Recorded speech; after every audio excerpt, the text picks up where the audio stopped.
तो आखिरकार आज उत्तर प्रदेश में चुनाव प्रचार खत्म हो गया।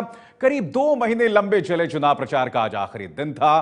परसों उत्तर प्रदेश में आखिरी दौर में 7 जिलों की 40 सीटों पर वोटिंग होनी है और आज प्रधानमंत्री मोदी, अखिलेश यादव और राहुल गांधी ने रैलियां की। मायावती ने भी प्रेस कॉन्फ्रेंस की। 11 मार्च को नतीजे आएंगे। सबसे पहले हम आपको बताते हैं कि परसों कहां कहां वोट पड़ने वाला है। यह बहुत जरूरी है। 40 सीटें हैं जहां पर वोट डाले जाने हैं। कहां कहां वोट पड़ रहा है आपको सिलसिलेवार तरीके से ग्राफिक्स के जरिए वाराणसी की यहां पर 8 सीटें आप देख रहे हैं। इसके अलावा वाराणसी पर सारा दारोमदार है प्रधानमंत्री का।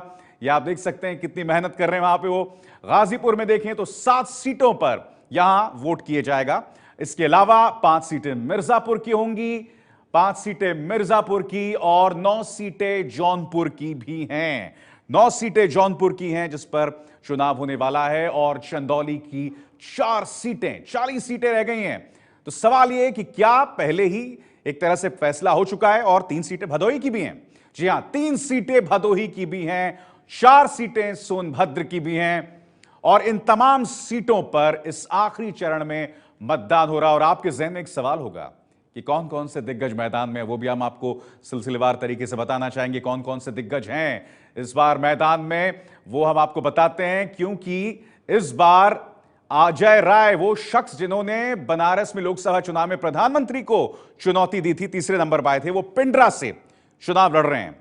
पिंडरा से चुनाव लड़ रहे हैं, कांग्रेस के उम्मीदवार हैं। सिबकतुल्ला अंसारी बीएसपी के उम्मीदवार मोहम्मदाबाद से हैं, दूसरे बड़े दिग्गज जो अपनी किस्मत आजमा रहे हैं। अलका राय बीजेपी से मोहम्मदाबाद में ही हैं, वो अपनी किस्मत आजमा रही हैं। कड़ी टक्कर है एक तरह से कहा जाए इस सीट पे। इसके अलावा नीलकंठ तिवारी बीजेपी के बनारस दक्षिण से उम्मीदवार हैं, ये एक और दिग्गज हैं जो इसमें। धनंजय सिंह निषाद पार्टी मल्हनी से हैं जो अपनी किस्मत यहां पर आजमा रहे हैं। धनंजय, तो सवाल यही किया जा रहा है कि कहीं धनंजय जो हैं वो बीजेपी के वोट तो नहीं काटेंगे। अब वोटिंग पैटर्न की अगर हम बात करें, अब तक जो तमाम चरणों के आप चुनाव दे चुके हैं, 6 चरणों के चुनाव, तो पहले चरण जो था उसमें 64% मतदान हुआ था।